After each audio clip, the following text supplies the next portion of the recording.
My name is Mike Skertich, and just for some of the friends that I have through the Purple Foxes and went to school with, electronic school in Memphis, my nickname was Scratch, and I got that from my senior drill instructor at Paris Island. He could not say my last name, and he says, from now on, your name is going to be Scratch, and it stuck. So all the time in the Marine Corps, that was my nickname, Scratch. I would have to go back in time to high school. When I was a senior in high school, my dad wanted me to go to college nationally, and I knew I was going. So he was a politician, local politician, and he made arrangements with all his contacts to have me interview for Annapolis. So one cold winter night in January, I met with, I can't remember his first name, but Belichick, the father of the Patriots, his father, and Rip Miller. And we went over some football films, and they were impressed. So they wanted me to go to Bullis or Bainbridge Prep School because I was only 150 pounds, but they wanted me as a back. So my attitude toward the service then was only dummies go to the service, and I didn't want to have any part of Annapolis or anything to do with military. So after I graduated from high school, I went to college, to a teacher's college. I wanted to be a teacher, or actually I wanted to be a coach. And after the first year, everything was fine. But during the break between freshman and sophomore year, I had some problems at home, and I just blew up. And I went out and found a friend that I went to high school with, and I said, what do you say you and I go down and join the Marine Corps today? So he says, that sounds like a good idea. Let's go join the Marine Corps. So we did. Went down and raised our hands. We got the 90-day delay, but I wanted to get something out of the Marine Corps, so he wanted to be a grunt. I said, I'd like to have aviation's guaranteed, which I was able to get. So we carted ourselves off down to Paris Island, and we were there through normal training and everything. But in November of 1963, we were at the rifle range. We were ending our tour down at Paris Island, and the senior drill instructor came out, tears in his eyes, rolling down his cheeks, and he said, the president was just killed. So everybody looked at each other, and I said, oh no, now what are we going to do? And the word was going around that we were all headed to Cuba, because that's what the general consensus was. The Cubans did it. So we didn't go to Cuba, but we went on to training at Camp Lejeune. We did our infantry training at Camp Lejeune. And then we went to Memphis, NAS Memphis, to electronic school. So after Memphis, we ended up in HMM 364 out in California. And that was in November of 1964. The squadron had just come back from Vietnam. So most of the squadron was gone on leave or whatever, but we did have, say, half dozen, maybe 10 of the from the HMM 364 people that didn't have any leave left, they didn't want to use it or whatever, but they had like only a few months left. So they were basically our mentors on the UH-34D. So we got a little bit of training there, and as a squadron built up, because there's only 18 of us originally. One day, the first sergeant came over and he said, I noticed on your SRB that you had typing. I said, yes, Sergeant. I said, I did. He says, well, you're the new operations clerk. So I left the electronics shop and had to put on my Class A's, whatever it was. Everybody else were in their utilities all day, and I had to wear my Class A's, whatever season it was. So I went in and became the operations clerk, typed up the flight log or the schedule of the day, and I think we only had 2 planes at that time, so it was a long schedule. So after that, I went back over to the shop, and around, I guess it must have been around April of 1965.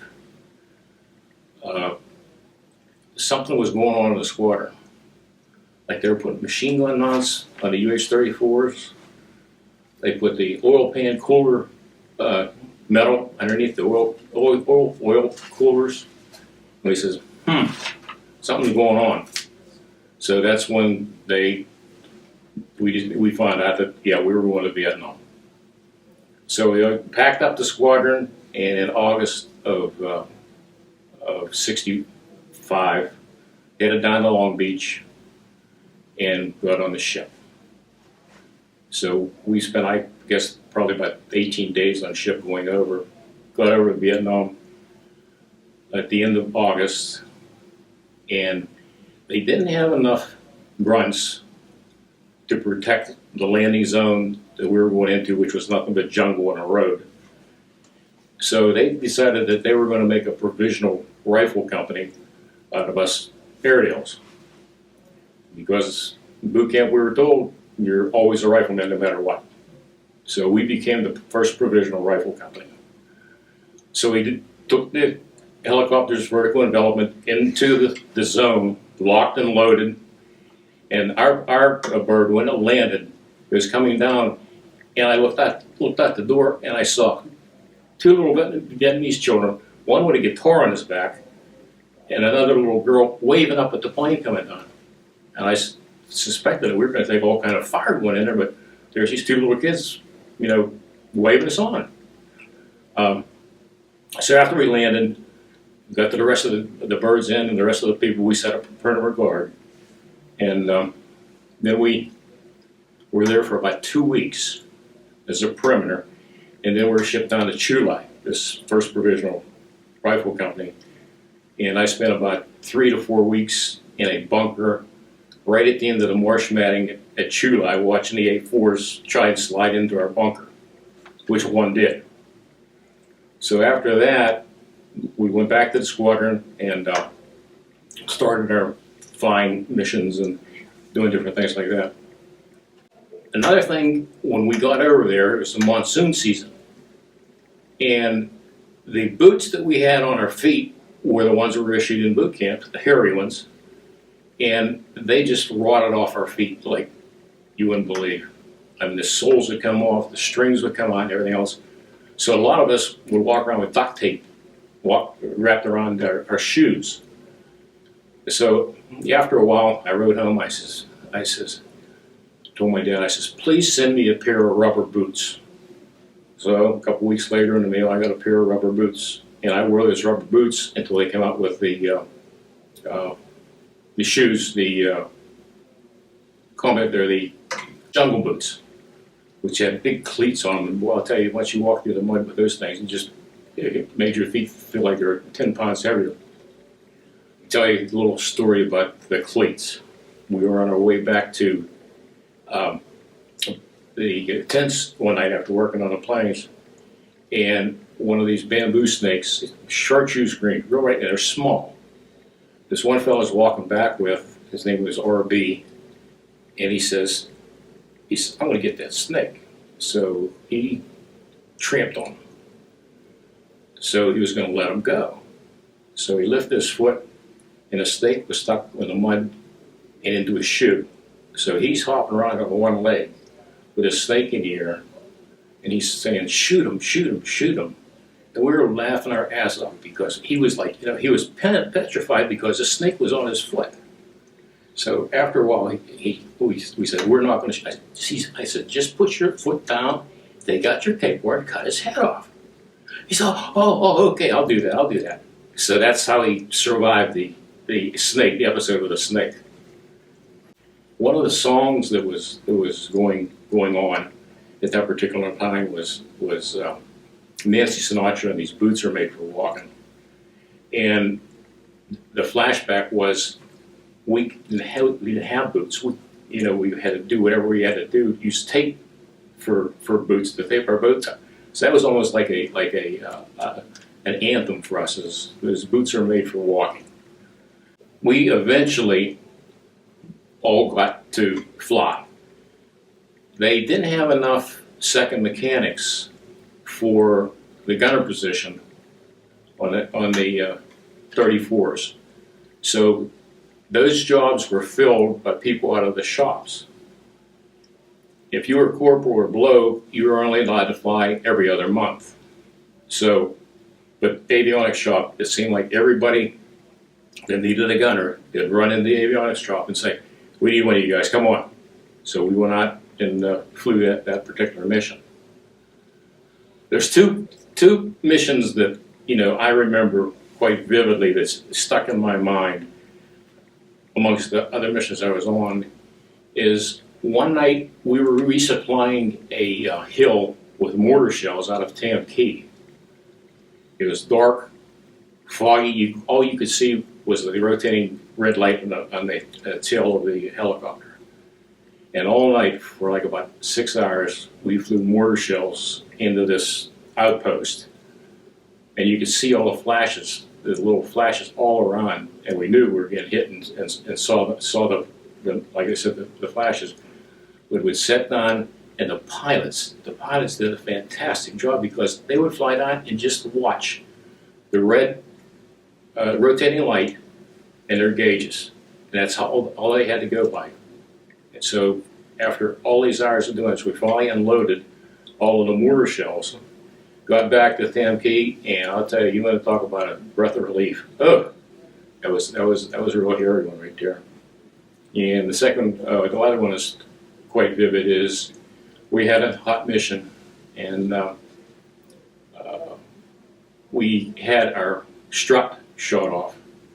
And it was a whole series of bullets up and down that actually cut the strut off, and it was like right in front of my window. So when we came back with a strut swinging underneath, we landed on a little cart that they had all set up for such an emergency. So the pilot landed on the cart, and we all jumped out. So a lot of the missions that we went on would pick troops up at certain areas and take them into a zone somewhere. But it seems like almost every place we went into, there would always be a pack of children waiting around to wait to see what they could do. But actually they were waiting for sea rations.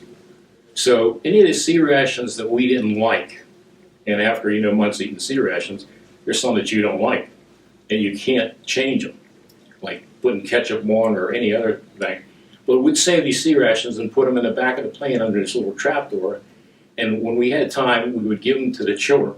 And I'll tell you that those kids were so happy to get that stuff. It was unbelievable. So that's one of the things that I really thought of when I was there, how poor these people were and how much they really needed us. So the children got the sea rations, and we were all happy that they did. When I got out of the Marine Corps, I spent 4 years in the Marine Corps, and I went to work for a public utility company, electric company, and I got into maintenance engineering. So when I started there, this old fella came up to me. He had been there for many, many years. And he says, "I'm going to give you one piece of advice that I want you to keep in your mind forever." And he said, "You always be prepared for the next job, no matter how short or how long it takes to get, be prepared," which I did. I went from working in engineering maintenance to a supervisor of construction crews, and eventually, like the last 10 years of my career, I was the director of maintenance and construction for the whole company. And the company, we had like over 4,000 employees, and multi-billion-dollar company. We vacationed in Florida for many, many years, and my wife kept on telling me, "Let's move to Florida, let's move to Florida." And I said, "I can't lose the time that I have." I said, "I'll never get the job that I have down here." So we stuck around until I retired, and when she retired, she was working at a guidance office. We left. We left Pittsburgh and went to Florida. I live in Orlando, or not Orlando, but north of Orlando, about 1 hour, and it's called The Villages. In 1996, it was a population of 11,000, which now they have a population of 110,000. So it has really developed over the last 12, 13 years. I feel that I would not like to join the military at this particular point in time. They are so restricted, and they are turning it into not a military, but a political football. And they're taking money away from different places that they shouldn't be, and putting more money where they should not be putting more money, especially for senators and legislators who have something in their state that they want done. So you're robbing Peter to pay Paul, but Peter is getting pretty tired of losing their money. As far as any other politics, I am definitely strong right, and a lot of things that are going on in politics today, it's destroying the country, and there's going to be a day of reckoning soon. One of the day of reckonings that I'm talking about is, I feel that we are living in end times, and there's a hope for a lot of people that are looking up and not looking down. I've been married for it'll be 46 years January 6th, and I have, my wife's name is Linda. We have one daughter. She's 36, and she works in entertainment in the villages. And once she graduated from college, she went down there, did an internship, and they hired her on the spot. So the three of us live down there. She lives by herself, and we just love living down there. Spent a lot of time in Pittsburgh. I still have family up there, so we go to Pittsburgh quite often. Why do I keep coming to this room with you, Eugene? To see the guys. To see the guys and listen to the stories, and you have to wonder about the stories, because a lot of times I didn't remember it that way, and it's, you're not going to call them out on it, but you just say, okay, maybe I was dreaming, but it didn't happen that way. Like I know and I've heard before from the different time frames of the Purple Foxes about bonding. I don't think you can find a closer unit through the years than the Purple Foxes. The Purple Foxes would do anything for any one of their brothers, and we're all considered brothers. And we worked hard, but there were times that we played hard. So it's a fraternity of life, and we all depended on each other for that life.